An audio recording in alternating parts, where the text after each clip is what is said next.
My grandmother's map had one rule: never look back. The night my grandmother passed away, I dreamed a road I'd never seen before, crooked, unmarked path snaking through endless woods. In the dream, I stood alone under a dim moonlight, holding a yellowed, hand-drawn map. The lines on the paper pulsed like veins, and scrawled in my grandmother's familiar handwriting was a single rule: never look back. I woke with sweat dripping down my neck, the weight of something unsaid pressing on my chest. By morning, I understood why. When I went through her belongings, I found the same map, folded neatly in the bottom of her cedar chest, smelling faintly of smoke and lavender. It wasn't just a map of a place. It felt like a warning. I grew up believing my grandmother was eccentric, maybe even a little mad. She lived alone in a decaying farmhouse miles from the nearest neighbor, surrounded by fields that turned black under the night sky. Her stories of roads that eat the living and shadows that whisper your name were the kind that made me laugh as a child. But as I got older, I realized she never laughed back. She spoke in hushed tones about a time when she was trapped, when looking back meant losing everything.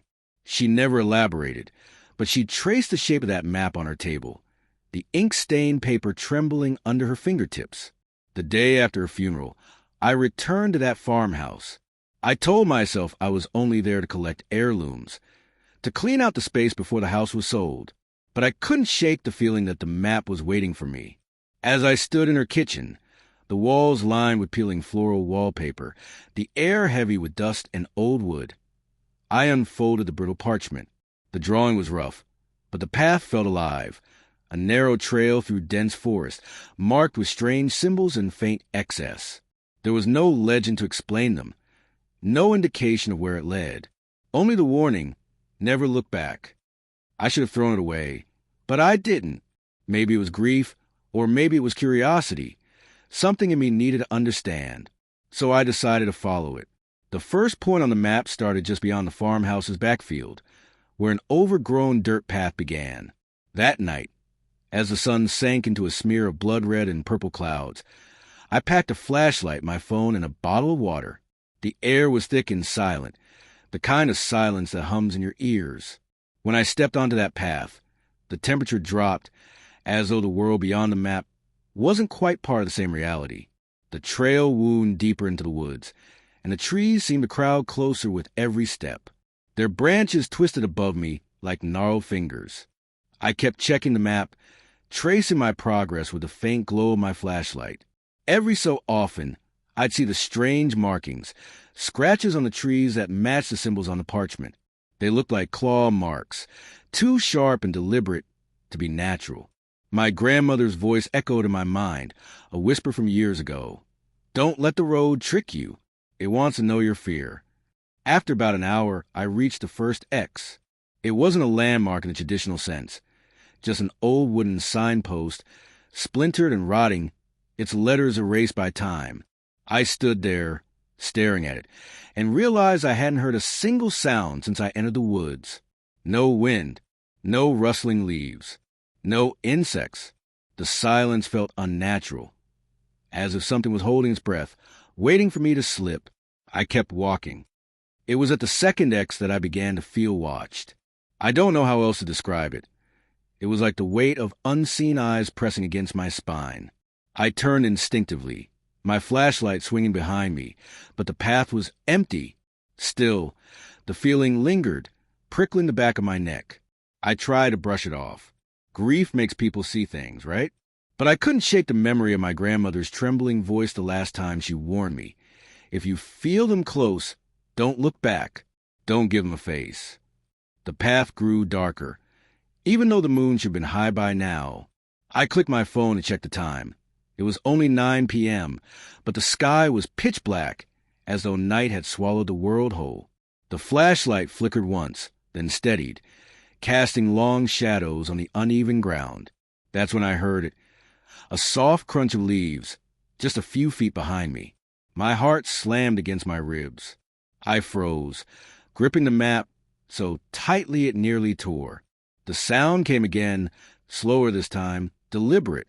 Someone, or something, was following me. I wanted to turn around. Every instinct screamed at me to see what was there. But I remembered the rule. Never look back. I forced myself to move forward, each step heavy with dread. The footsteps behind me didn't stop. They matched my pace as though mocking me. Faster when I sped up, slower when I slowed. It was like being hunted. At the third X, I nearly broke. I reached a clearing where the path widened, the moonlight spilling over a ring of stones covered in strange carvings. They looked like symbols I'd seen in old folklore books. Warding signs, meant keep spirits at bay. My flashlight dimmed again, and in the fading glow, I saw something at the edge of the clearing. Not a person, not exactly. It was tall, too tall, its limbs bent at impossible angles, its head cocked like a bird. I caught a glimpse of its face. Or maybe it didn't have a face at all. Just smooth, pale skin where eyes and a mouth should have been. I stumbled backward, my breath ragged, but I didn't look away from the path ahead. I clutched the map like it was my last tether to reality and ran. I don't know how long I sprinted. Minutes, maybe hours. The woods twisted around me. Every tree started to look the same, and I realized the map wasn't just guiding me forward. It was keeping me sane. Without it, I would have been lost. But the footsteps behind me grew louder, faster. They weren't just footsteps now. They were dragging sounds, like something heavy scraping along the ground. And then I heard the whisper, "Turn around." It was my grandmother's voice. I stopped dead. My chest heaved as sweat soaked my shirt. That voice, it sounded exactly like her, soft and warm, the way she used to call my name when I was a child. Turn around. It said again, closer this time. My throat tightened and tears stung my eyes. She was gone. I knew she was gone, but what if it was her spirit? What if she was trying to warn me? The urge to look back was overwhelming. My muscles shook with the effort of resisting. I bit my lip, so hard I tasted blood. Then I remembered her final warning before she died, her voice like broken glass. "If you hear me on the road, it isn't me." I ran again. The path narrowed into a tunnel of trees, the branches so low I had to duck to avoid them. My flashlight gave one last flicker before dying completely, leaving me in darkness. I relied on the map now, feeling the creases under my fingertips, tracing the route by memory. But the footsteps behind me had turned into something else, a low, crawling sound accompanied by wet, labored breathing. I don't know how I didn't lose my mind in that moment. The rule was the only thing keeping me together. Never look back. I whispered to myself like a prayer, over and over, as if saying aloud could hold the darkness at bay. At the final stretch, the path opened into a field, and I could see the faint glow of dawn breaking on the horizon. I ran toward it, my lungs burning, my legs screaming with pain. The sound behind me grew frantic, like whatever was following me didn't want me to leave. And then, just before I crossed into the light, I felt cold fingers brush the back of my neck. I almost turned. Almost. When I stumbled back into my grandmother's yard, the world felt wrong. The sky was pale gray, the sun weak and distant, as if I'd been gone much longer than a night. I collapsed on the porch, gasping, my hands trembling as I looked at the map. The ink had bled, the lines twisting into shapes I didn't recognize, as though the map had finished its purpose and no longer needed to guide me. But one thing was clear. The rule was there, bold and unbroken, never look back. I don't know what would have happened if I had. I don't think I want to know. All I know is that since that night, I sometimes wake up to the sound of footsteps just outside my bedroom door. Slow, deliberate steps, waiting. And every time, I keep my eyes forward. When I woke the next morning, my body felt like it had been broken and crudely stitched back together. Every muscle ached, and my mouth was dry as if I'd swallowed dust all night. The farmhouse was colder than it should have been. The windows were shut, and yet I felt a draft crawling across the floor. I sat up, clutching the map that had never left my hand, its paper damp with my sweat. The symbols had warped overnight, their ink blurred into dark, crooked veins. It almost looked as though something was moving beneath the paper, like the map was alive. I told myself it had been a nightmare, some grief-induced hallucination. Maybe I'd fallen asleep in the field and dreamed the entire thing. But when I stepped outside, I saw the trail of my own footprints. muddy, erratic, leading from the overgrown dirt path all the way to the porch. My stomach twisted.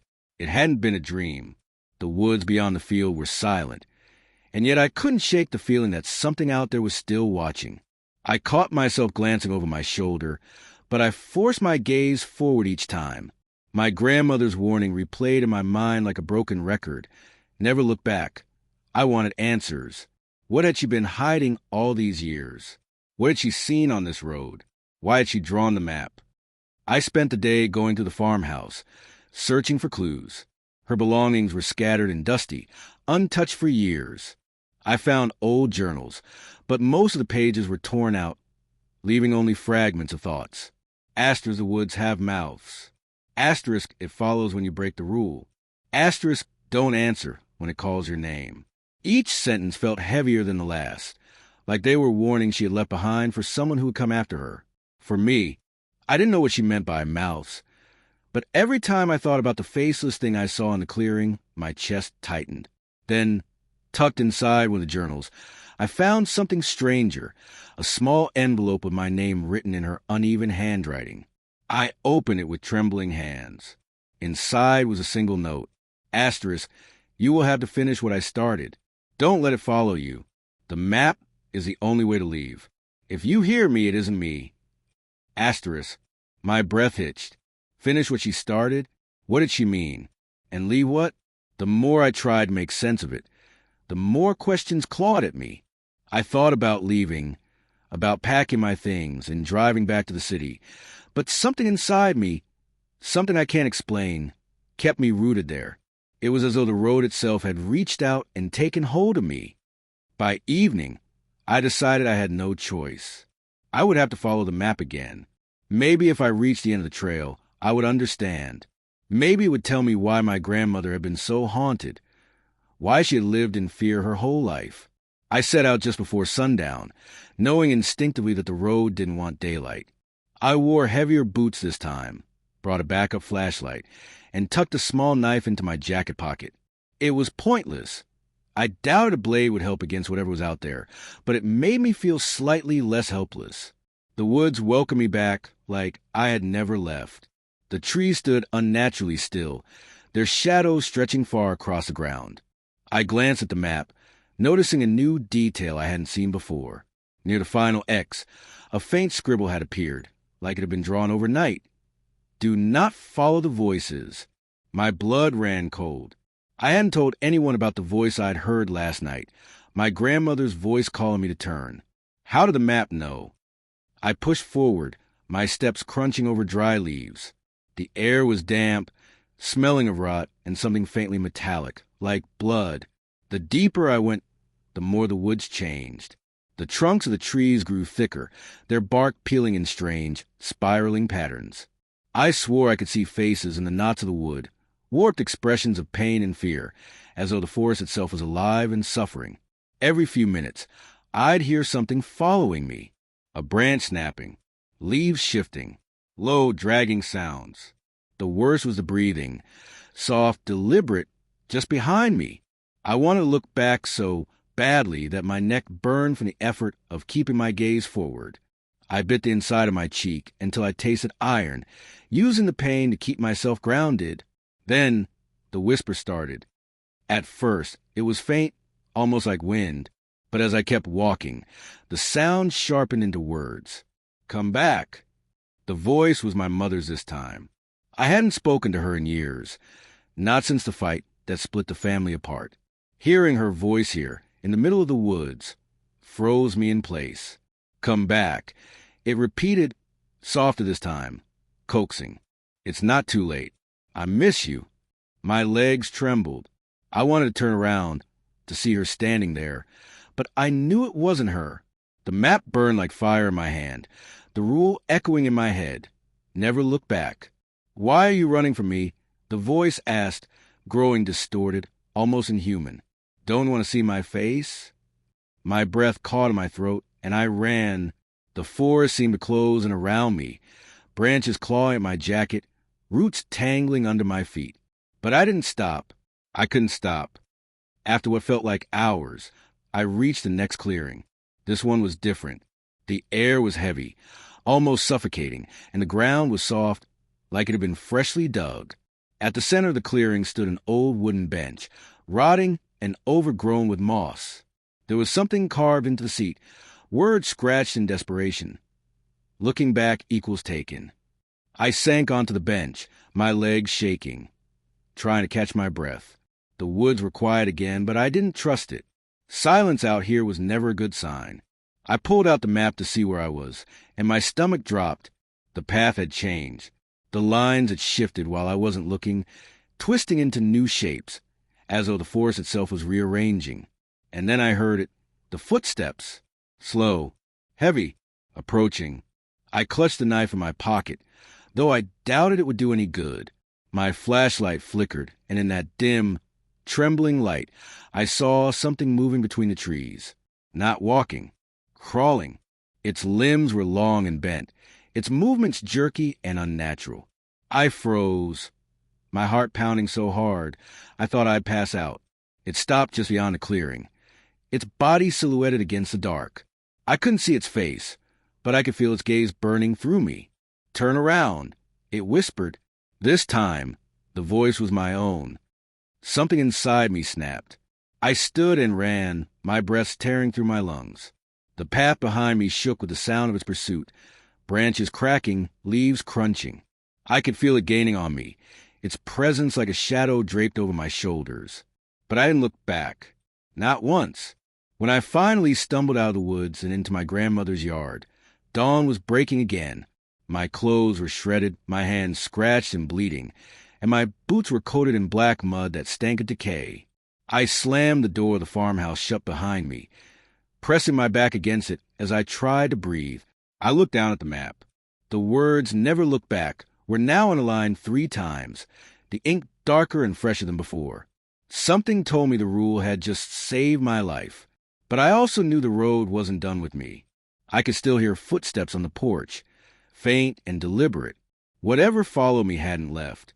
The footsteps on the porch didn't stop. I sat on the kitchen floor, my back pressed against the door, too terrified to breathe. Every slow, deliberate step creaked the old wood as though something was pacing just outside. It wasn't human. I could tell from the rhythm. It didn't walk like a person would. The steps were uneven, dragging, as though the weight of its body wasn't meant for walking upright. Then came the sound I'll never forget, a long, shallow scraping, like nails dragging across the wood. My stomach knotted as I glanced at the map, hoping for guidance. But the map offered nothing new. The same crooked lines and faded X's stared back at me. Only the warning seemed bolder, darker, as if the ink had been freshly drawn in blood. Never look back. I don't know how long I sat there, clutching that map, listening to the slow scrape of whatever was outside. It never knocked. It never tried to open the door. It just circled, pacing, as if waiting for me to make the first move. The longer I waited, the colder the room felt, like something was siphoning the warmth out of the air. Finally, just before dawn, the sound stopped. I didn't move until the first thin light of morning crept through the window. Even then, I approached the door with shaking hands. I didn't dare look out the window. Part of me was certain I'd see a pale, faceless thing staring back at me if I did. Instead, I listened. Silence. When I finally opened the door, the porch was empty, but the boards were carved with fresh scratches, deep gouges, almost like claw marks, leading straight up to the threshold. Something had been there, something real. The day felt unnaturally long. Every creak of the old farmhouse made me jump. I kept hearing faint knocks, but whenever I checked, no one was there. I should have left. I should have packed my car and driven far away from that cursed place. But the map wouldn't let me. Every time I tried to put it down, I'd find myself staring at it again, tracing the twisted lines with my finger. The map wasn't just a guide. It was a lure, pulling me towards something I didn't understand. And somewhere deep inside, I needed to know the truth. Around noon, I started looking for more of my grandmother's journals. If she'd left me this map, she must have known I'd find it. Maybe she wanted me to finish what she started.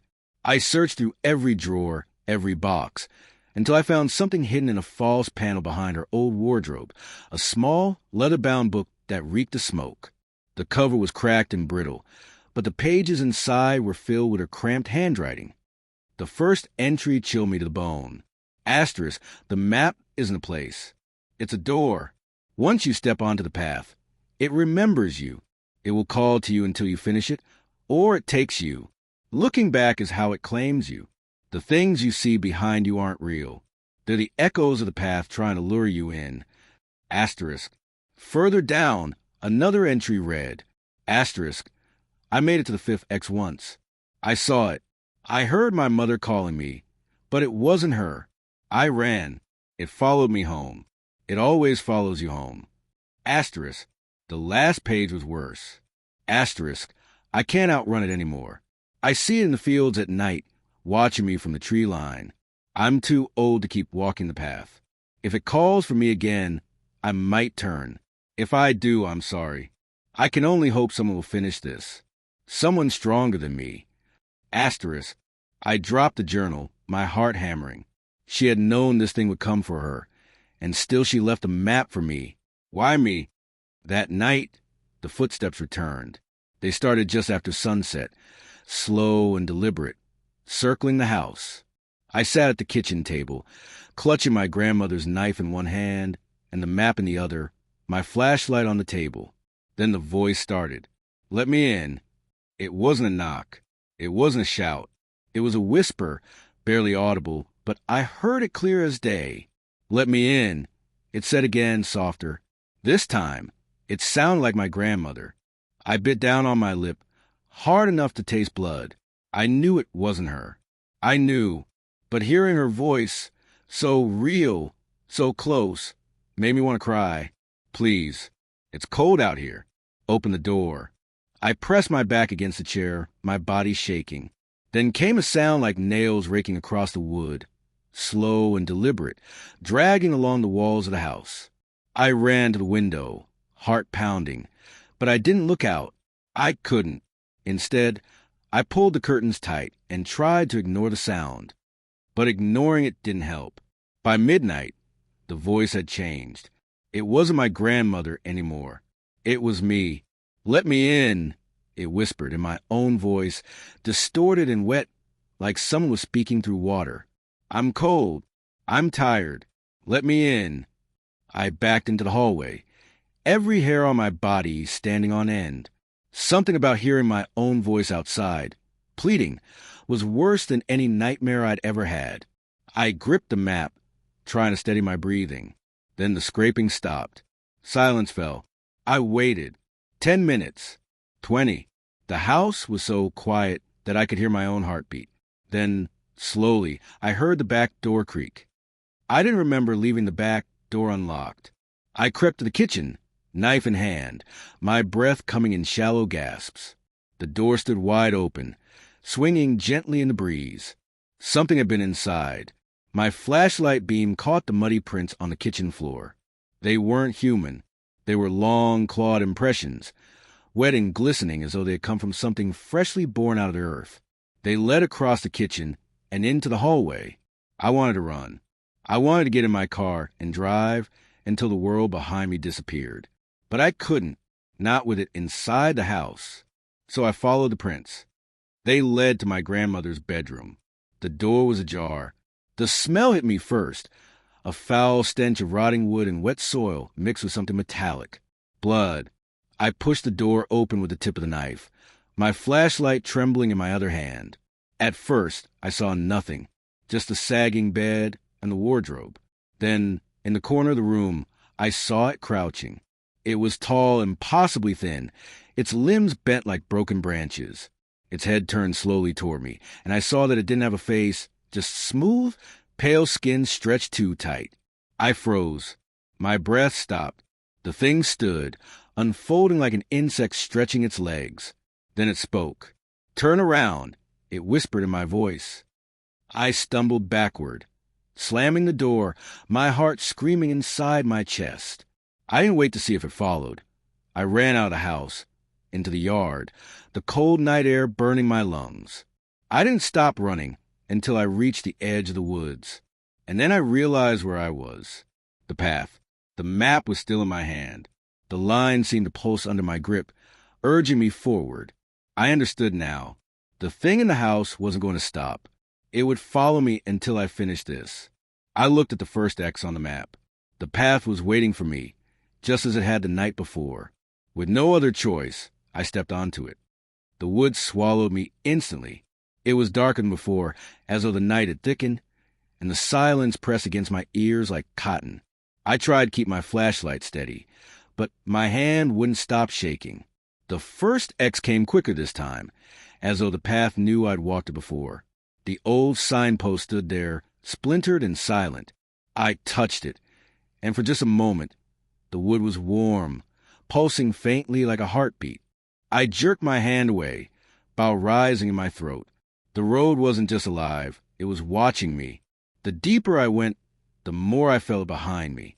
Not just footsteps, breathing. I could hear it over my own heartbeat. Slow, deliberate breaths, as if something large and unseen was stalking just a few feet away. I whispered to myself, "Don't look back, don't look back." The second X came into view, a tree with its bark stripped away, symbols etched deep into the wood. They weren't random. They looked like warnings, maybe a language I didn't understand. My grandmother had carved them. I was sure of it. I touched the trunk, and a sudden wave of dizziness washed over me. The world tilted, and I saw, just for a second, images that weren't mine. My grandmother, younger, standing on the same path, clutching the same map. Something was behind her, something faceless. I ripped my hand away, gasping. Whatever this path was, it remembered her, and now it remembered me. As I kept moving, I heard the voices again. They started faintly, like whispers carried by wind. Then they grew louder. This time, they weren't just my grandmother. They were people I didn't know. A chorus of voices, overlapping, crying, begging me to turn around. "Please," one voice sobbed. "Don't leave me here." Another whispered, "Turn around and help me." A third pleaded, sounding like a child. My knees buckled. Every instinct screamed at me to look back, to see who was crying behind me. But I forced my eyes forward, clutching the map until my knuckles turned white. Then one voice cut through them all. "I can see you. I can see you." The word slid to the air like a knife through silk, soft, deliberate, meant to cut me open. It wasn't the voice of my grandmother or the chorus of strangers that had been hissing behind me moments before. This was something else. Something that sounded too close to my ear, as though someone stood just inches from my neck, breathing in the fear radiating off me. I froze mid-step. My legs locked, my breath catching my throat. My flashlight shook so violently in my hand that its beam jittered across the dark woods, illuminating warped tree trunks that seemed to lean closer. My heart pounded so hard I thought I might pass out. "I can see you," it whispered again, louder this time. The voice wasn't just near me now. It was inside me, as if the path itself was speaking through my bones. I forced myself to keep moving. Every instinct screamed at me to turn, to see what was watching me, but I clenched my jaw so tightly that my teeth hurt. I repeated the rule under my breath like a mantra. Asterisk, never look back. Never look back. Never look back. Asterisk. The footsteps started again, heavy and deliberate, crushing leaves just behind me. When I reached the third X, I nearly collapsed from relief. It was a clearing with a circle of stones, the one where I had first seen that faceless thing crouched in the shadows. This time, the clearing was different. The stones pulsed faintly, as if veins of light ran beneath their surface. The air here was heavier, harder to breathe, as though the forest itself was holding its breath. I knelt in the clearing, gripping the map and trying to steady my shaking hands. The third X was marked in darker ink than the others, as though my grandmother had pressed a pen hard into the paper, warning me of something terrible ahead. I could feel the weight of that warning now. Then I heard a new sound, a laugh. It was soft at first, almost like the wind rustling through dead leaves, but it grew louder, sharper, echoing through the trees until it surrounded me. It wasn't a normal laugh. It was broken, jagged, like glass grinding together. "Turn around," the laugh hissed, morphing into words. "Don't you want to see me?" I stumbled to my feet, backing away from the stones. My flashlight beam swept over the trees, but I saw nothing, just the shifting shadows. The laugh grew closer. I couldn't tell where it was coming from. It felt like it was everywhere at once, bouncing from tree to tree. My stomach churned as I realized something horrifying. The laughter wasn't coming from one thing. It was coming from many things. I bolted down the path. The forest twisted unnaturally as I ran, the trees bending inward like ribs, their branches clawing at my arms and tearing my jacket. I kept my eyes forward, but I could feel them behind me. The things, I could hear them crawling, their limbs scraping the ground, their jagged laughter slicing through the air. I ran until my legs felt like lead, until my lungs burned, until my vision blurred with tears.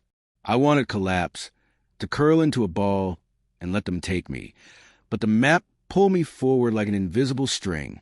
Finally, I stumbled onto the fourth X. The fourth X wasn't a clearing.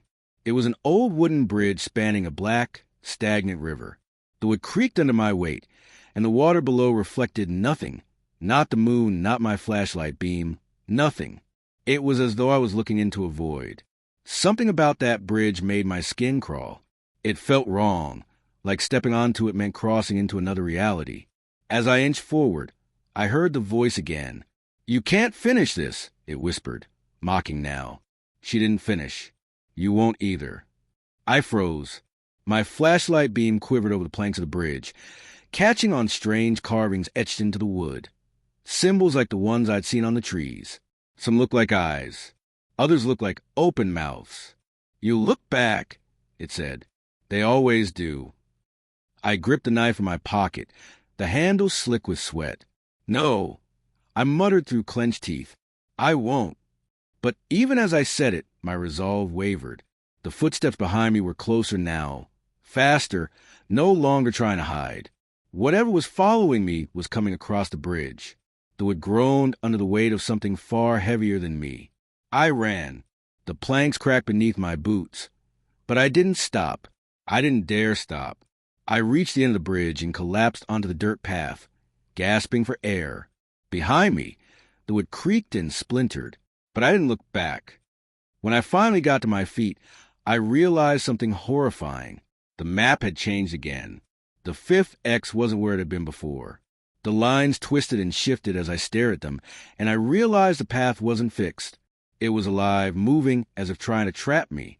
My grandmother's words from the journal came back to me. Asterisk, I made it to the fifth X once.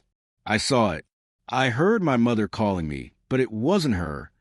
Asterisk, I didn't want to know what she had seen, but I had no choice now. The path to the fifth X was worse than anything I'd walked so far.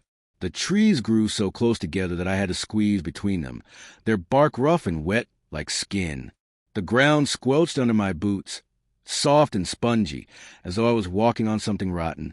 The voices returned, louder this time, screaming now instead of whispering. "Turn around," they shrieked. "Look at us."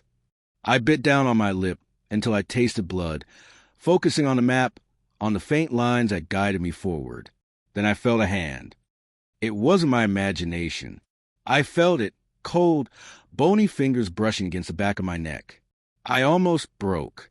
My whole body screamed to turn, to fight, to see what was touching me. But I didn't. I bolted forward, tears streaming down my face, clutching the map so tightly that the paper tore in my hands. The forest opened suddenly into a small clearing. At the center was a fifth X, burned into ground. And standing there, waiting for me, was my grandmother. "Come here, child," she said softly, her voice warm and familiar. She looked exactly as I remembered her, her gray hair tied back, her kind, wrinkled face smiling at me. I stopped dead. My heart broke inside me. "Grandma?" My voice cracked. I wanted to run to her, to feel her arms around me. But something inside me knew this wasn't her. Her smile widened, too wide. Her skin rippled, like something was moving beneath it. "Don't be afraid," she said. "Just look at me." I took a step back. "You're not her." The smile vanished, replaced by something hollow and wrong. Her eyes turned black, swallowing the whites, and her voice dropped to a rasp. "Turn around." The ground beneath the fifth X cracked open, and I saw something moving in the darkness below, a writhing mass of limbs and faces, screaming and clawing at the dirt. My stomach lurched as I realized what I was looking at. The path didn't just take you. It kept you. The thing where my grandmother's face lunged at me, its arms stretching unnaturally, fingers clawing for my throat. I stumbled backward, barely dodging its grasp. I ran. The forest was alive now. The trees closing like jaws, the voices screaming so loud, I thought my ears would bleed. I didn't know where I was going. I just followed the faint lines on the torn map, running until my legs gave out. I collapsed against a tree, gasping, the map clutched in my trembling hands. The fifth X was behind me now, but I knew I couldn't stop. If I stopped, it would catch me. And as I sat there, shaking and broken, I heard it again, a whisper right against my ear. "You can't run forever. You can't run forever." The whisper lingered in my ear even as I scrambled to my feet, my breath ragged and my pulse a drumbeat of panic. The map trembled in my hands as though it could feel my fear, its edges curling slightly, the ink of its twisted lines pulsing like veins. I wanted to crumple it up, to burn it, to end this nightmare right here. But I couldn't. Something told me that destroying the map would only make things worse, like cutting the lifeline that was keeping me tethered to reality. I forced myself forward. The path was no longer just a trail through the woods. It had become something alive, something malicious. The trees on either side leaned inward like they were eavesdropping, their blackened bark glistening as if wet. Roots rose from the ground like skeletal fingers, trying to trip me with every step. The air itself felt thicker, heavier, almost like water, and each breath I took scraped my throat like sandpaper. Every step echoed behind me. I knew I was being followed. The fifth X still burned in my mind, the hollow look in that thing's black eyes, its voice bending into the tones of my grandmother, the way its face had rippled like melting wax. I couldn't shake it.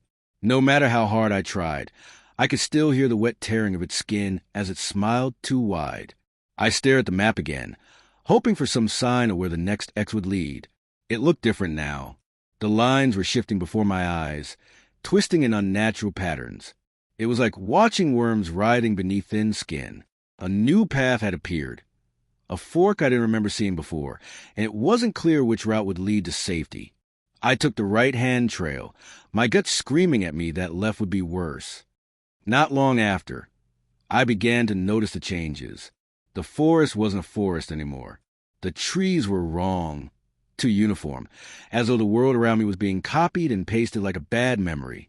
The ground beneath my boots turned soft, like wet clay, and the air grew deathly still, as if sound itself had been sucked out of this place. Then I saw something I'll never forget. A shadow. It was standing on the path just ahead of me, but there was no body casting it. It was simply a human-shaped void, darker than the night around it, as if a piece of reality had been cut out. It didn't move. It didn't speak. But I could feel it watching me.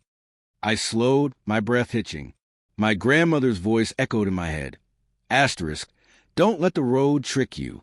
It wants to know your fear. Asterisk. I stepped forward, careful not to take my eyes off the shadow. As soon as I moved, so did it, jerking slightly as though mimicking me. It tilted its head, mirroring my motion. Not real, I whispered to myself. It's not real. But when I took another step, the shadow bolted toward me. I ran. The path behind me exploded with the sound of pounding footsteps, faster and heavier than mine. I didn't dare turn around. My grandmother's warning screamed in my mind like a fire alarm. Asterisk, never look back. Never look back. Asterisk. The shadow was chasing me, its footfalls rapid and chaotic, as if it had too many legs.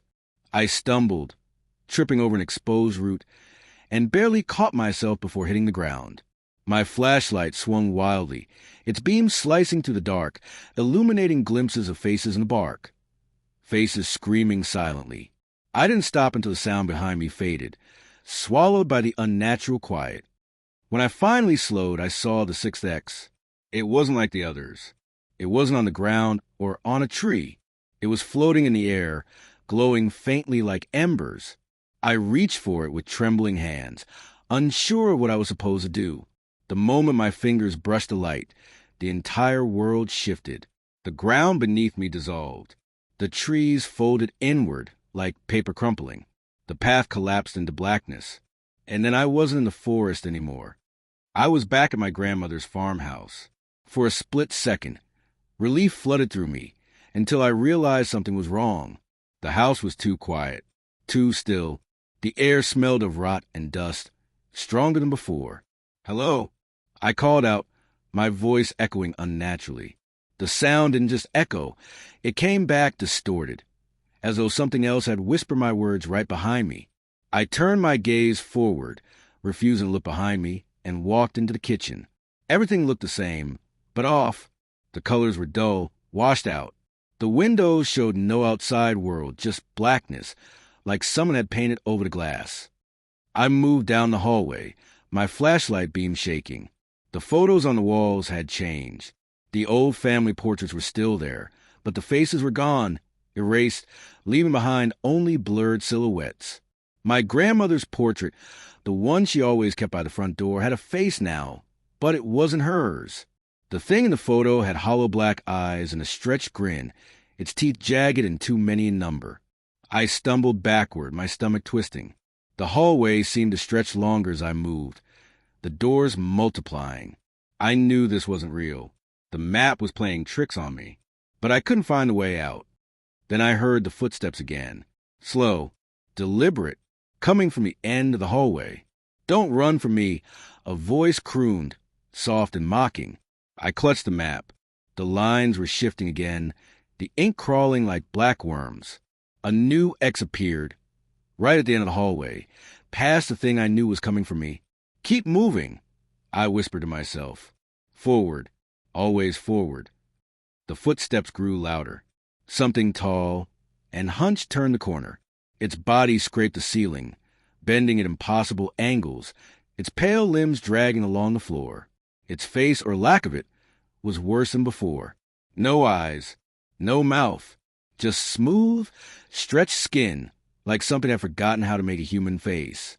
I didn't stop. I walked forward, forcing my legs not to tremble. If I ran, I knew it would chase me.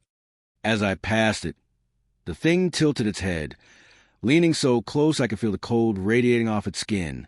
My whole body screamed to turn, to look at it, to fight it. But I kept my eyes locked on the glowing X just ahead.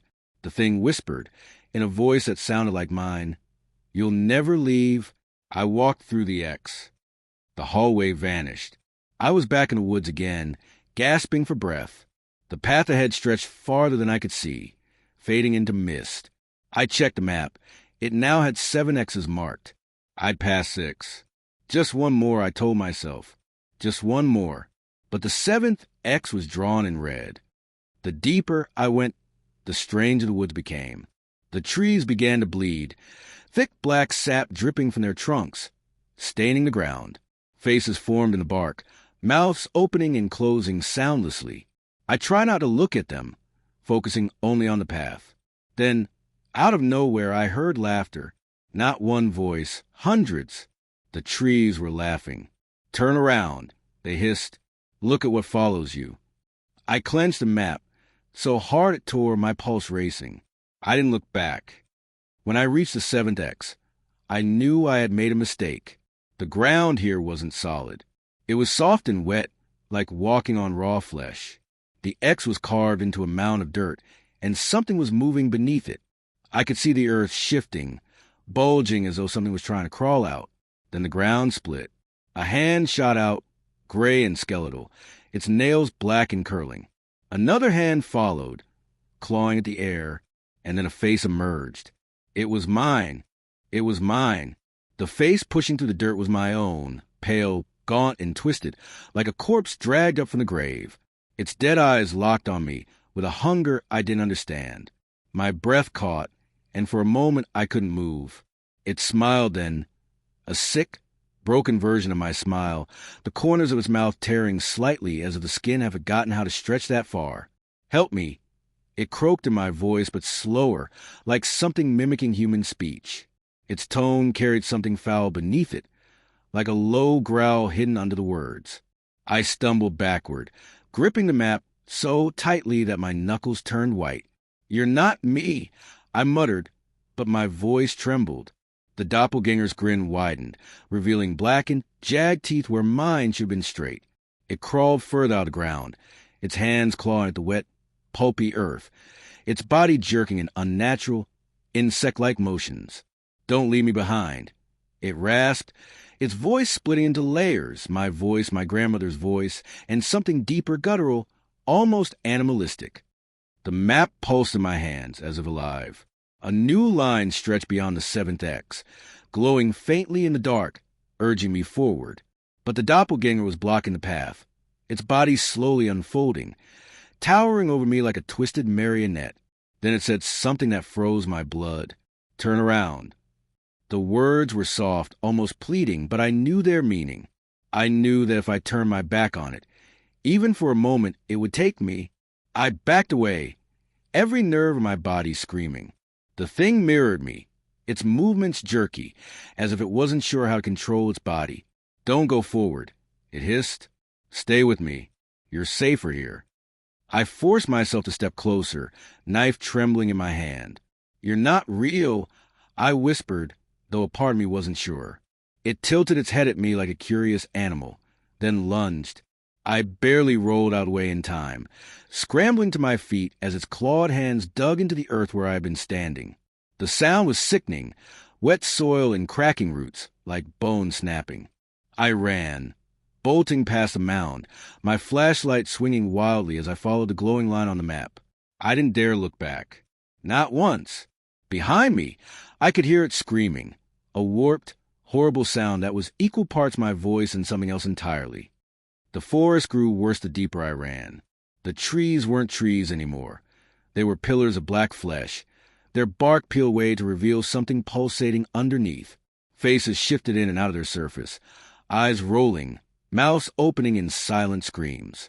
The ground squelched beneath my boots like I was running across rotting meat. Every breath I took filled my lungs with a stench so foul I gagged. Blood, decay, and something chemical like burnt metal. I wanted to collapse, to give up, but the map burned in my hand like a brand, forcing me onward. Then I heard the voice again. "Do you know why she left the map?" It wasn't my voice this time. It was my grandmother's. Clear, calm, too calm. I froze mid-step, my flashlight quivering in the dark. "Grandma? Do you?" the voice asked again. "She didn't tell you, did she? She didn't tell you what the map really is." I swallowed hard, my mouth dry. "You're not her," I whispered, though part of me wanted, desperately, to believe it was. The voice chuckled softly, the sound slithering through the trees like smoke. "She gave you the map because she couldn't finish. She thought you'd be strong enough. But you're just like her. Weak, afraid. You'll fail too." Something moved in the shadows to my left. Fast, almost too fast to see. I bolted forward, my flashlight beam bouncing erratically as I clutched the map. The voice grew louder, overlapping with others. My mother's voice, my father's, people I hadn't heard in years, all whispering the same words. "Look back. Look back. Look back." I bit down on my tongue until I tasted blood, using the pain to stay focused. "Not real," I muttered between clenched teeth. "None of you are real." But even as I said it, a part of me wondered if that was true. The map led me to something I hadn't seen before, a structure. At first, I thought it was a house. But as I got closer, I realized it was wrong. It looked like a house carved from the trees themselves, its walls twisted and gnarled, its roof sagging like a collapsed lung. The door was wide open, darkness yawning inside. The 8th X was drawn right at its entrance. I hesitated, standing at the threshold. My instinct screamed not to go in, but the path ended here. There was no other route. With a shaky breath, I stepped inside. The air was suffocating. It smelled of mold and something rotting. My flashlight barely pierced the darkness, revealing warped walls lined with symbols like the ones I'd seen before, sharp, angular markings that seemed to pulse faintly as I passed. "Welcome home," a voice whispered, this time right next to my ear. I spun around, knife raised, but there was nothing there, only the gnarled walls, their surfaces shifting slightly, like they were breathing. I pressed on, the floor creaking under my weight. The house was bigger on the inside than it should have been. Hallways stretched far too long. Doors appeared where they shouldn't. Every time I glanced at the map, the lines had changed again, guiding me through this impossible maze.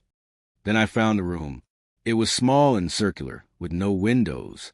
At the center of the floor was the 9th X, carved deep into the wood. Surrounding it were dozens of objects, old shoes, rotting dolls, broken watches, all arranged in a perfect circle. Each item was coated in a thin layer of black dust, and standing just beyond the circle was her, my grandmother. She looked different now. Wrong. Her skin was gray and stretched too tight, her eyes black voids. She smiled at me, and her teeth were broken, jagged. "You made it," she said in a voice that was both hers and not hers. "I knew you would." I shook my head, backing up. "You're not her." "Of course I am," she said, stepping closer. "Don't you recognize me? Don't you remember how I held you when you were small? How I told you stories by the fire?" Her voice softened, turning almost tender. "You're tired, aren't you? All you have to do is look back. Just once, and it'll all be over." I gripped the knife tighter, my whole body trembling. "What's at the end of the map?" I demanded. "Why did you leave it for me?" Her smile faltered, her face twisting into something sharp, something inhuman. "Because the map is the only way out," she hissed. "But not for you. You're not supposed to finish. You're supposed to stay." The walls began to pulse around us, the symbols glowing brighter. The floor shook, dust falling from the ceiling. And then she lunged. I barely dodged, slashing at her with a knife. The blade tore through her skin like wet paper, but instead of blood, a thick black tar spilled out, hissing as it hit the floor. She screamed, not like my grandmother, but like something ancient and wrong, a sound that made my ears ring and my stomach twist. I ran. The house twisted as I fled, hallways collapsing and reforming, doors slamming shut behind me. I followed the map blindly, its lines shifting to guide me forward, until I burst through the front door and into the cold night air. The forest was silent. I looked down at the map. There was only one X left. The final one. The final X burned on the map like a fresh wound. It wasn't just ink anymore. It glowed faintly, pulsing with a rhythm that matched my heartbeat. Every breath I took felt heavier, as if the map itself was feeding off my fear. I stood outside the twisted wooden house, trembling under the weight of the silence. The forest around me had changed again.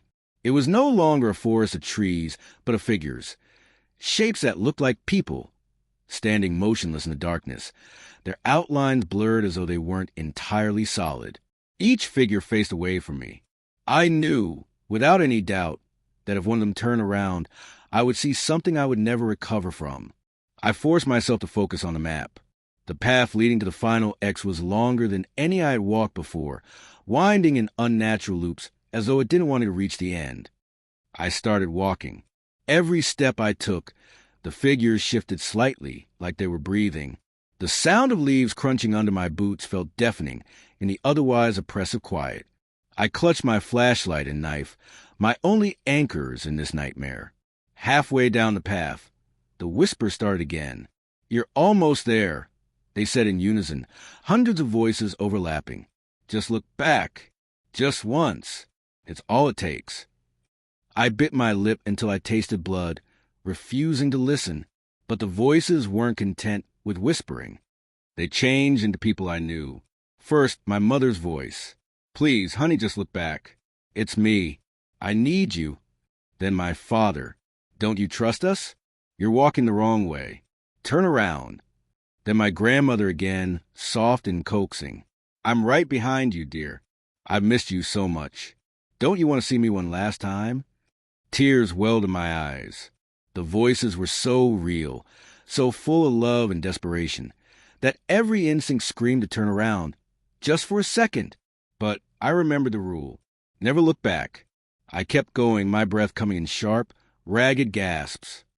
The path twisted and narrowed until it felt like I was walking through a tunnel made of flesh. The walls were damp and pulsing, like the inside of some enormous creature. My flashlight flickered, and every time it did, I saw glimpses of faces pressed into the walls. Faces screaming silently, their mouths stretched too wide. Then, suddenly, the path ended. I stood in a clearing unlike any I had seen before.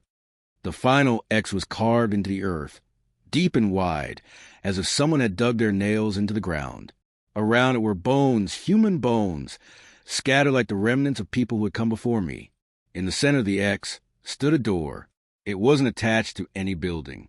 It was just a door frame, standing upright. It was blackened and charred, the handle gleaming faintly in the pale light. The map pulsed in my hand. I realized this was it, the end. Whatever waited for me was on the other side of that door. I stepped closer, my knees weak. The door creaked slightly, as though it could feel my presence. I reached the handle, but stopped when I heard it. Breathing, not my breathing. Something else, slow and heavy, coming from the other side of the door. "Come in," a voice murmured. It sounded like every voice I'd heard before, my grandmother, my parents, myself, blending into one. I hesitated. What if this was a trap? What if stepping through meant losing myself, becoming one of the silent figures standing in the forest? The map seemed to writhe in my hand, its lines shifting violently as if warning me. Then, in the center of the page, new words appeared, scrawled in a frantic hand. Finish what I couldn't. I swallowed hard and turned the handle. The door opened with a groan, revealing nothing but darkness, not just the absence of light. This was a darkness that felt alive, a void that seemed to breathe and pulse. My flashlight beam was swallowed whole, vanishing into the black. I stepped inside. Instantly, the world behind me slammed shut. I wasn't in the forest anymore. I was standing in a vast, endless hallway. The walls were lined with mirrors, tall, ornate, and cracked. Each one reflected not me, but something slightly wrong. My reflection smiled when I didn't. It blinked when I didn't. It whispered things I couldn't hear. The air was colder here, every breath forming mist that lingered too long. I felt like I had stepped outside of time. As I walked down the hallway, the mirrors began to change. In one, I saw my grandmother, not how I remembered her, but gaunt and hollow-eyed, her mouth opening unnaturally wide as if to scream.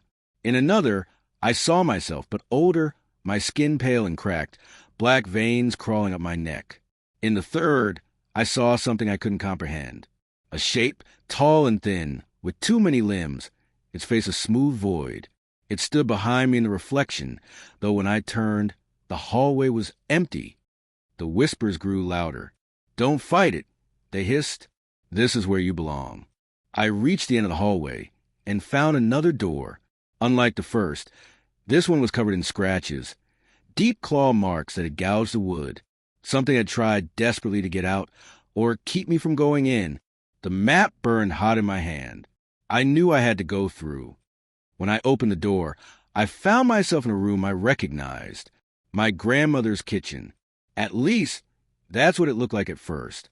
The table was set for dinner, the smell of freshly baked bread in the air.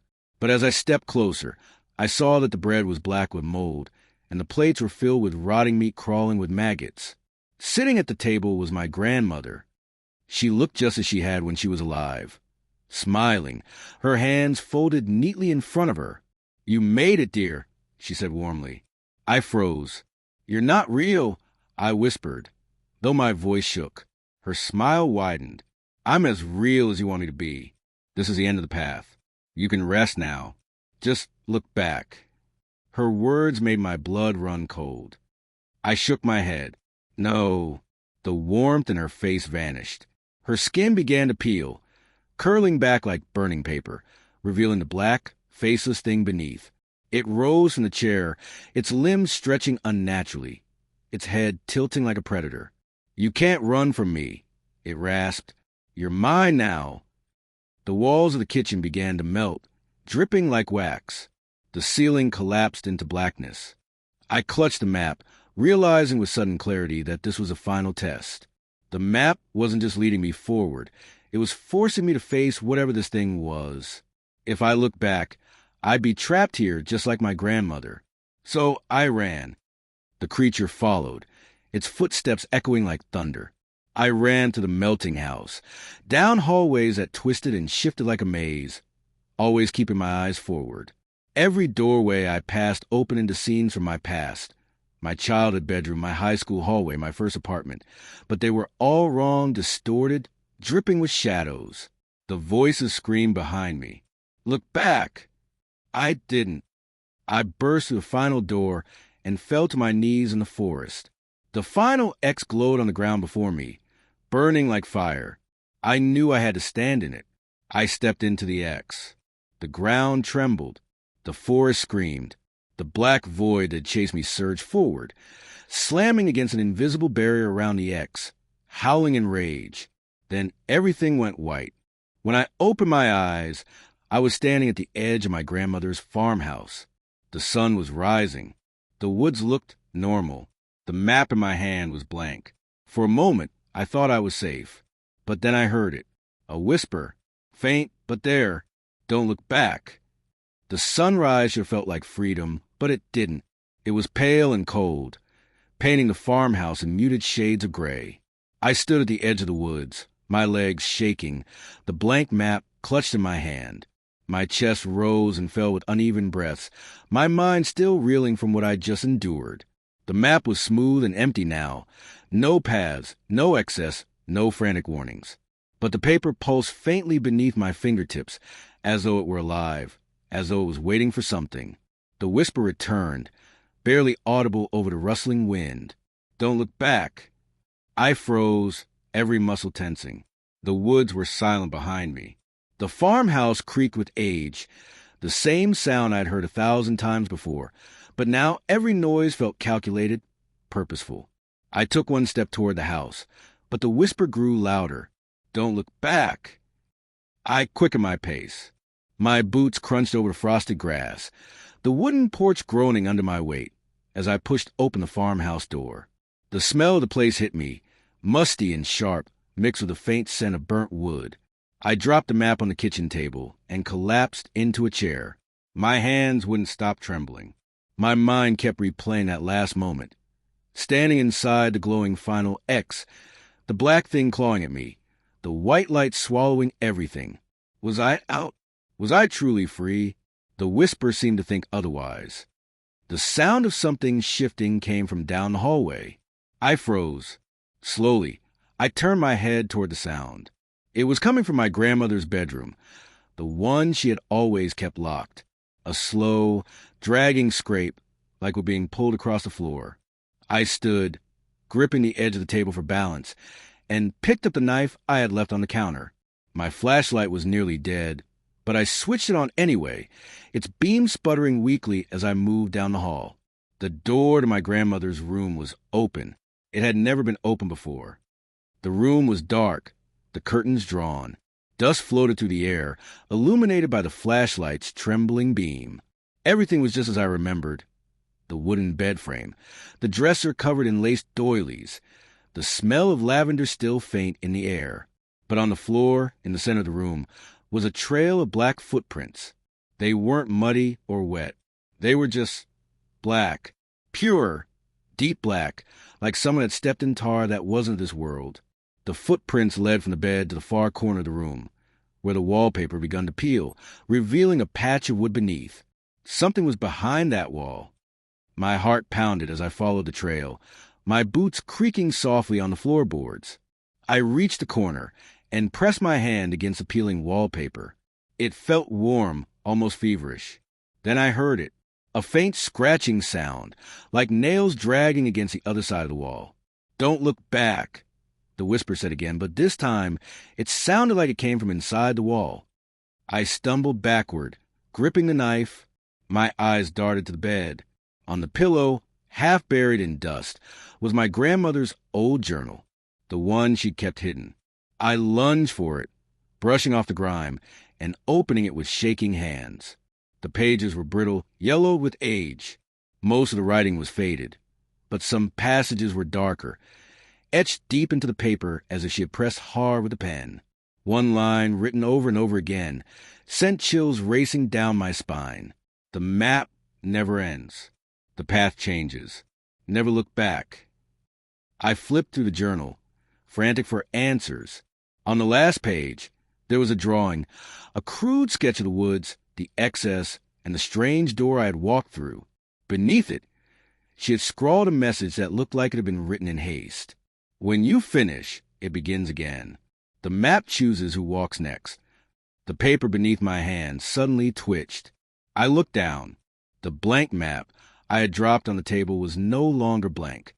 New lines were etching themselves across its surface, curling like veins, marking a fresh path through the woods. More excess appeared, 10 this time, and at the top in bold black letters was a new rule: don't follow the voices. I staggered back, my breath coming fast. This wasn't over. It had only reset. The scratching inside the wall grew louder, more frantic, as if whatever was in there could sense my fear. The front door creaked. I turned sharply, my knife raised, and saw something standing in the hallway. At first, I thought it was a shadow cast by the morning light, but it wasn't. It was too solid, too tall. Its head brushed the ceiling. Its limbs stretched unnaturally thin, its body completely black like the void I had stepped through. It didn't move, but I could feel its eyes, or the absence of them, locked on me. The map on the table pulsed violently, the ink glowing faintly. One of the excess, closer than the others, flashed red. It wanted me to go back into the woods. No, I whispered. I'm done. I finished. The shadow tilted its head, almost mockingly. The whisper returned, louder than ever. You haven't finished. Not yet. I bolted. I grabbed the map, the journal, and my flashlight and ran out of the house, not daring to look back at the thing in the hallway. My boots pounded against the dirt path as I made my way toward the tree line. The forest awaited me, silent and dark. The first X was marked not far from where I stood, almost as if the path had been waiting for me to return. I stopped at its edge, my chest heaving. I wanted to burn the map. I wanted to throw it into the river and walk away. But deep down, I knew the truth. The map wouldn't let me go. The woods swallowed me again. This time, they looked different, colder, sharper. The trees were skeletal, their branches like the ribs of some massive beast.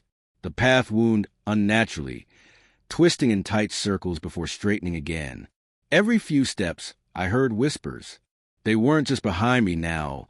They were in front of me, beside me, inside me. Turn back, they crooned. Follow us. We'll show you where she went. I gritted my teeth and focused on the map. Don't follow the voices. The first X appeared quicker than I expected. It was carved into a tree that was split open like a wound, sap dripping from it like blood. Something was nailed to the trunk, a piece of fabric, torn and faded. I recognized it instantly. It was part of my grandmother's old shawl. I reached out to touch it, but the tree shuddered violently, the wood cracking like bone. I stumbled back, nearly tripping over a root. The whispers laughed. As I moved toward the second X, I felt it again, that presence, the one I felt all for the first path. The footsteps started, soft but deliberate, crunching leaves just behind me. I didn't dare turn. My grip on the knife tightened, my shoulders tense. You can't outrun me. A voice hissed, so close to my ear I could feel its breath. I sped up. When I reached the second X, I stopped short. It wasn't marked on the ground or the trees this time. It was floating in the air, glowing, pulsing like a heartbeat. As I approached, the ground beneath me rippled like water. The map trembled in my hand. Another line appeared, leading deeper into the forest, and from the darkness ahead, I heard the sound of something crawling. The sound of crawling grew louder, faster, like nails dragging through dirt, mixed with the slithering of something wet and alive. I froze, my breath catching in my throat. The floating X pulsed violently, bathing the area in a faint, sickly light. It felt like it was urging me forward, but every instinct screamed at me to turn and run. The ground trembled beneath my boots. Something was moving under the soil. Then I saw it. A hand. It burst in the ground just inches from my feet, pale, skeletal, with claw-like fingers. Another hand followed, then a head. Its face was partially human, partially something else, its jaw unhinged and hanging too low, black drool dripping from its mouth. It stared at me with hollow eyes, then hissed like an animal. I stumbled backward, my flashlight beam shaking as I pointed it at the creature. Its skin glistened as if soaked in oil, its bones jutting out at strange angles. It crawled toward me with jerking, unnatural movements, its claws digging into the dirt with a wet crunch. "Don't follow the voices," I whispered to myself, clutching the map. "Just stay on the path." The thing tilted its head at me, then spoke in my grandmother's voice. "Turn back, sweetheart. It's not safe ahead." My grip tightened on the knife.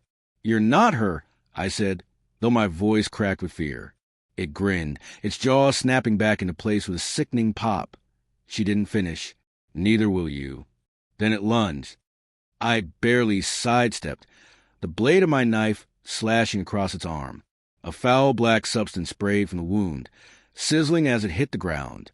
The creature screeched, its voice warping between my own and my grandmother's.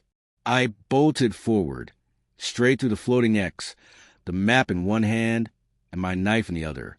My only thought was to get as far from that thing as possible. The voices around me laughed, mocking my fear. The path twisted like a serpent, the trees closing in so tightly that their branches clawed at my jacket. The forest was no longer silent. It was alive with whispers and soft, wet footsteps just beyond my vision. "Come closer," the voices called. "You're almost there." I ignored them, keeping my eyes locked on the glowing path ahead. The map pulsed like a heartbeat, its lines shifting as though they were alive.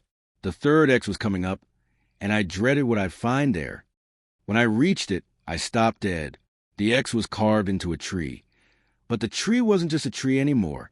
It was a person, or at least it looked like one. A human face had formed in its bark. Its mouth twisted open in a silent scream. Its eyes rolled toward me, wet and glassy, and its wooden skin cracked as it tried to move. "Help me," it whispered, the voice a broken mimicry of my grandmother's tone. I stumbled back, my stomach turning. The map pulsed, but I couldn't move. I couldn't tear my eyes away from the grotesque, half-human figure writhing inside the tree. Then, from behind me, I heard the sound of running footsteps. Not slow, dragging footsteps like before. This was fast. Too fast. I didn't turn around. I couldn't. The rules screamed in my head. Never look back. The footsteps grew louder, pounding the earth, getting closer and closer. My legs locked for a moment, frozen with fear. Then, just as something brushed the back of my jacket, I bolted forward, tearing past a tree and deeper into the forest. I ran until my lungs burned, until my legs felt like they were on fire. When I finally stopped, gasping for breath, I realized the forest had gone silent again. Too silent. The vortex was etched into the ground ahead of me, glowing faintly in the dim light. But something about it felt wrong. The map trembled in my hand, the ink on its surface bleeding, shifting into strange symbols I didn't recognize. The voices returned, but softer this time, like a lullaby. "Rest. Lay down. Just look behind you once. It's all you have to do." I squeezed my eyes shut, willing myself to ignore them. But then I felt it, asterisk breath asterisk on the back of my neck. Slow, cold, close. I clenched my knife, my whole body shaking. I couldn't take it anymore. I wanted to turn, just to see what was there, but I forced myself to step into Fourth X instead. The world shifted instantly. I wasn't in the forest anymore. I was in my grandmother's living room. At least, that's what it looked like. The old rocking chair was there, the photographs on the mantel, the floral wallpaper peeling slightly at the edges. For a moment, I thought I had escaped. Then I noticed the photographs. All the faces were gone. I backed up toward the front door, my eyes darting around the room. The rocking chair began to creak on its own, rocking back and forth with a slow, rhythmic sound. "Welcome back," a voice said, soft and warm. I turned my head slightly, just enough to see the edge of the kitchen doorway. My grandmother was standing there, She looked normal this time. No black eyes, no twisted grin.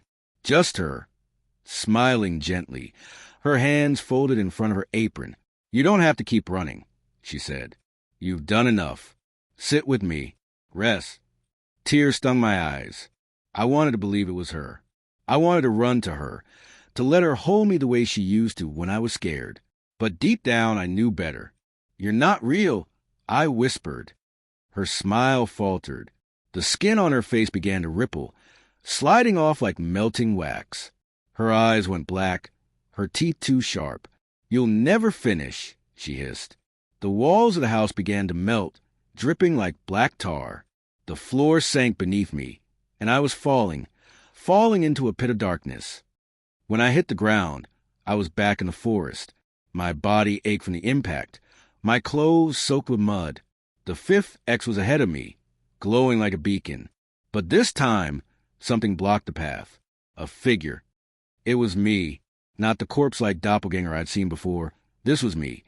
Same clothes, same face, same knife in hand. It smiled at me, but it wasn't a kind smile. It was sharp, cruel. "You can't keep pretending," it said in my voice. "You're not escaping this place. You are this place." I gripped my knife tighter. "Get out of my way." It tilted its head, mirroring me perfectly. "Why? You'll never leave. You've already looked back. Don't you remember?" The words froze me in place. I hadn't looked back. Had I? The doppelganger smiled wider, stepping closer.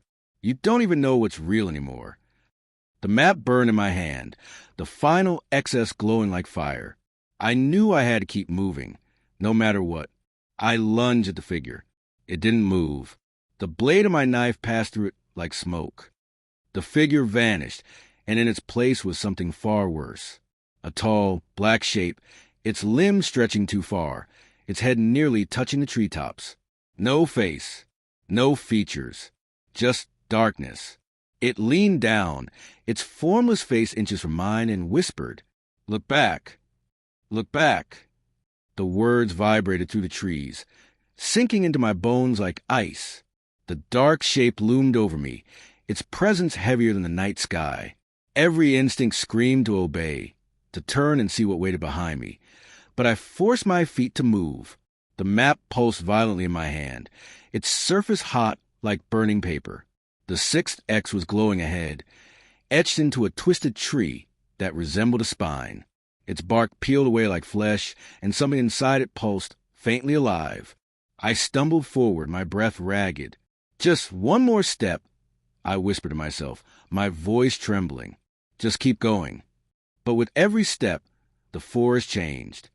The trees warped into grotesque shapes, their branches curling like claws. The ground beneath me turned soft, like flesh, squelching under my boots. A faint heartbeat echoed from somewhere below, pounding in rhythm with my own. The entity followed. It didn't walk or run. It simply moved, gliding silently just behind me. I could feel its presence like a pressure on my spine, urging me to turn around. "Don't fight it," it whispered. "You've already looked once." My mind spun. Had I? I tried to remember. But everything felt foggy now, like pieces of my memory had been torn away. I stumbled into the sixth X and collapsed to my knees, clutching the map's lines twisted like veins, bleeding ink across the page. New words scrawled themselves in frantic strokes. "It's not behind you. It's inside you." I stared at the message, my blood running cold. "What does that mean?" I whispered. The entity laughed, a deep, guttural sound that shook the trees. Suddenly, I felt something crawling beneath my skin. I dropped the map and clutched my arm. The veins, they were black, writhing like living things. Panic surged through me as the darkness spread from my arm to my shoulder, creeping toward my chest. The whispers grew louder, overlapping, chaotic. Some were my voice, others my grandmother's, all chanting the same thing. "Look back. Look back. Look back."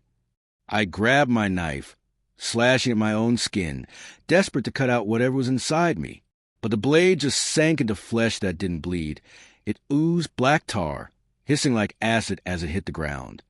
"Stop fighting," the entity said, now standing in front of me. It had taken on my shape again, but its eyes were bottomless voids. It smiled with my mouth, but the smile was too wide, stretching ear to ear. "You're not walking my grandmother's path anymore, are you?" I asked, my voice breaking. The doppelganger tilted its head. "Your grandmother was mine long before you. She made it to the end, but she didn't listen. That's why she's still here." The words hit me like a punch. I thought of her face, of her warm hands, of the journal she had left behind. "Where is she?" I demanded. The figure's smile widened. "Would you like to see her? All you have to do is turn around." The temptation burned like fire in my chest. What if she really was behind me? What if she needed me? The map flickered violently in my hand, the ink forming one desperate warning. "If you look, you become me." I backed away from the doppelganger, shaking my head. "No, I won't do it." Its face twisted, the smile splitting until its mouth gaped open, impossibly wide. From inside its throat, I heard dozens of voices screaming.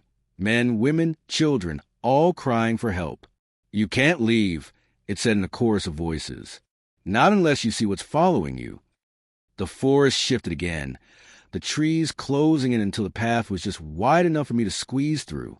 I kept my eyes forward, focusing on the 7th X glowing faintly in the distance. But the whispers changed. They weren't just behind me anymore. They were ahead. As I approached the 7th X, the ground began to ripple like water. My reflection appeared on its surface, but it wasn't me. It was older, gaunter, my eyes sunken in black. "You're already mine," my reflection hissed. "You just don't know it yet." I stepped around the rippling ground, refusing to look directly at it. Every nerve in my body screamed at me to turn and run, but I forced my legs to keep moving. The path widened slightly, opening into a clearing. The 7th X was burned into the dirt, and sitting in the middle of it was something I recognized. My grandmother's rocking chair. It creaked slowly, back and forth, though there was no wind. As I stepped closer, I saw her sitting in it. "Come here, child," she said softly, her voice so warm, so familiar. She looked just like I remembered. Her kind eyes, her wrinkled hands folded in her lap. I felt tears sting my eyes. "I don't know if you're real," I whispered. "Of course I'm real," she said, smiling. "You've been through so much. Just look at me. Just turn around and I'll take it all away." The words nearly broke me. My body ached. My mind felt like it was splitting in two. All I wanted was to collapse into her arms, to let her tell me it was over. But the map's ink shifted again, forming one last warning beneath my trembling fingers. "She is the forest." I stepped back. Her smile twisted, her face melting like wax, her eyes turning black. The rocking chair splintered and exploded into jagged shards as her body elongated, stretching upward like the trees themselves. "Run!" The map screamed, the ink so dark it bled to the paper. I did. The 8th X appeared ahead, glowing like a dying ember. But the path wasn't clear this time. The trees were closing in, their branches twisting together to form a wall. Faces emerged in the bark, screaming silently as I approached. Behind me, I heard footsteps again, hundreds of them, closing in from every direction. "Look back!" they screamed. "Look back!" I pushed forward, clawing through the branches, my clothes tearing, blood streaking my arms. I burst into the clearing where the 8th X glowed faintly on the ground. But when I stepped into it, everything stopped. The whispers, the footsteps, the forest, silence. I turned my head slightly, not behind me, but to the side. There, in the shadows, stood my grandmother, or what was left of her. Her body was twisted and bent, her face pale and hollow, her mouth sewn shut with black thread. Her eyes, oh God, her eyes were wide and full of terror, darting toward me as though begging me to help her. Tears blurred my vision. "Grandma!" She lifted one trembling hand and pointed toward the final path. Her fingers shook, and her entire body quivered as though something unseen was pulling her apart.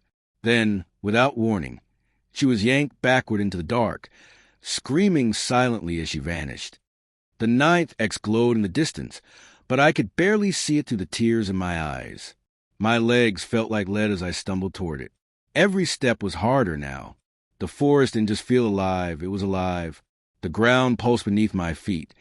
The trees groaned like they were breathing, and the air was thick with the stench of decay. The map's ink burned with one final message. If you fail, you become the next map maker.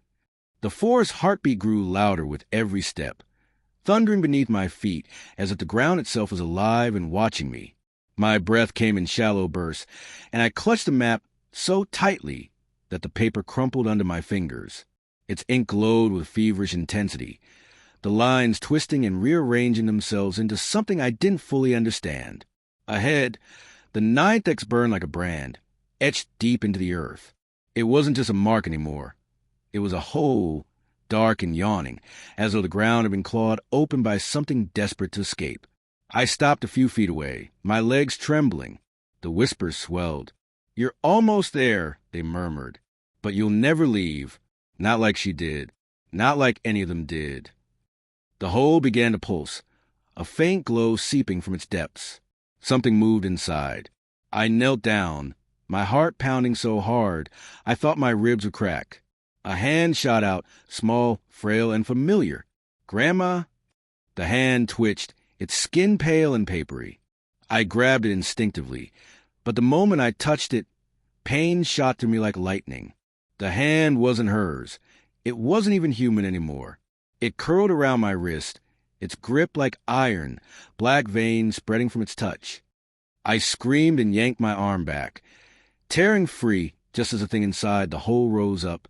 It wasn't my grandmother. It wasn't anything I recognized.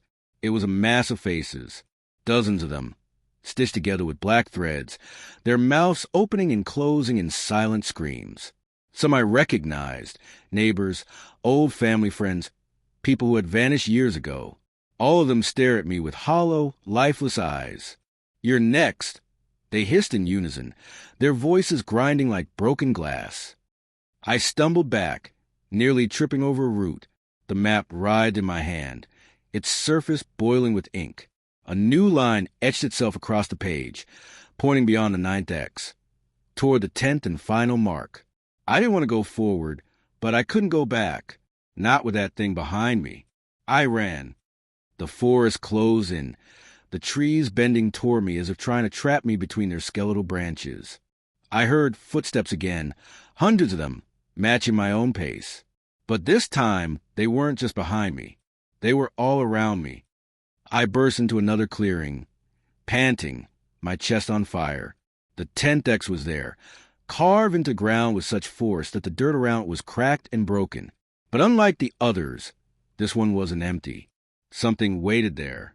A table. On it, the map. Another one. It was identical to mine, but the writing on it was different. Faded notes were scribbled in the margins, warnings etched in frantic strokes. I didn't make it. IT watches when you sleep. The last step is a lie. I felt sick. This was someone else's map. Someone who had walked this path before me and never left. Then I heard it. "Child." The voice was soft, trembling, and heartbreakingly familiar. I turned toward the sound before I could stop myself, and froze. My grandmother stood just beyond the clearing, her figure half hidden by the trees. She looked wrong. Her head was tilted too far to one side, her neck bent at an unnatural angle. Her eyes were black, but tears, real, wet tears, ran down her pale cheeks. "You don't have to fight anymore," she whispered. "You can come with me. We can go home." I shook my head violently. "You're not her.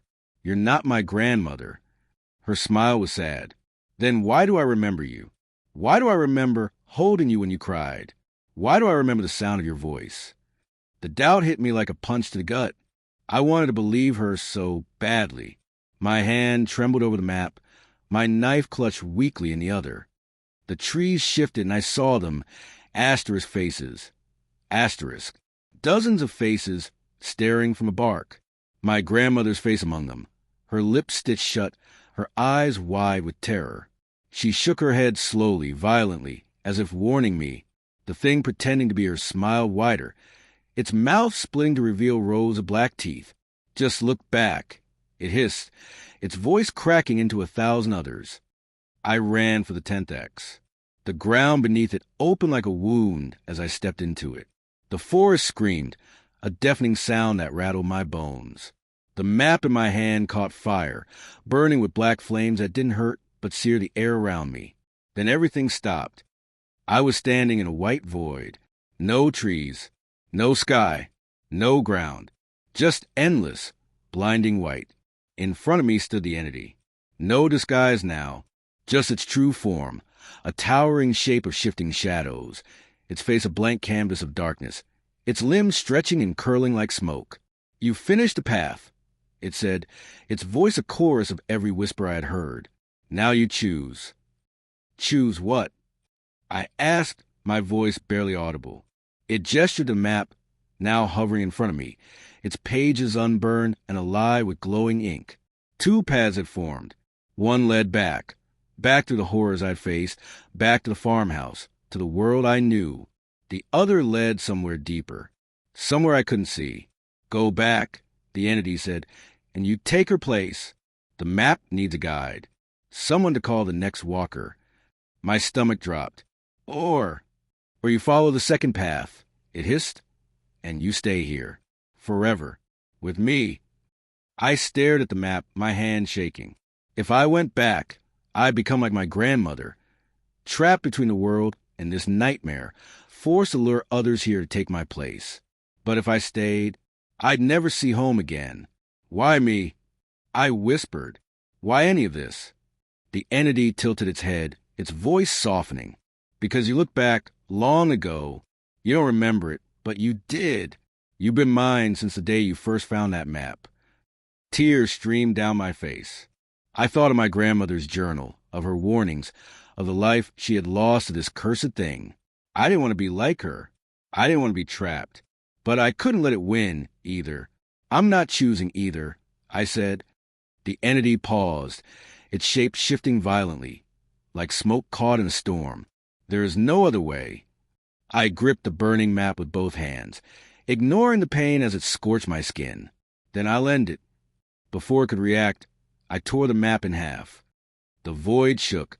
A scream, louder than anything I'd ever heard, ripped through the air, shaking my bones.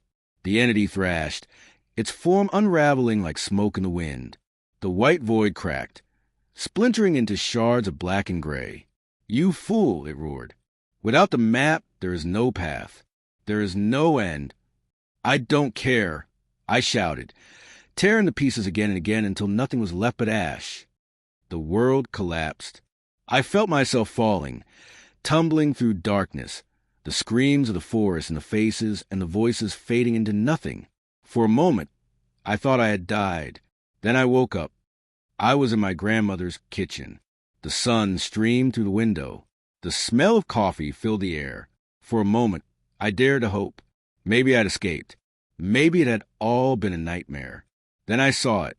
On the table, next to my grandmother's old journal, was a map. Fresh, clean, waiting. In bold black letters at the top, it read, "Never look back." I backed away, my legs weak. The house felt different now. Empty, watching me. I wanted to leave, to run. But something deep inside whispered that it wouldn't matter. The map had chosen me. As I stared at it, the ink began to shift. Slowly, deliberately, a new path appeared, leading out of the farmhouse into the woods. And at the bottom, in fresh black ink, a new rule formed. Don't walk alone. I don't know if I'll follow it. I don't know if I have a choice. But tonight, as the wind howls outside and the woods whisper my name, I can't help but wonder, what happens if someone else finds this map?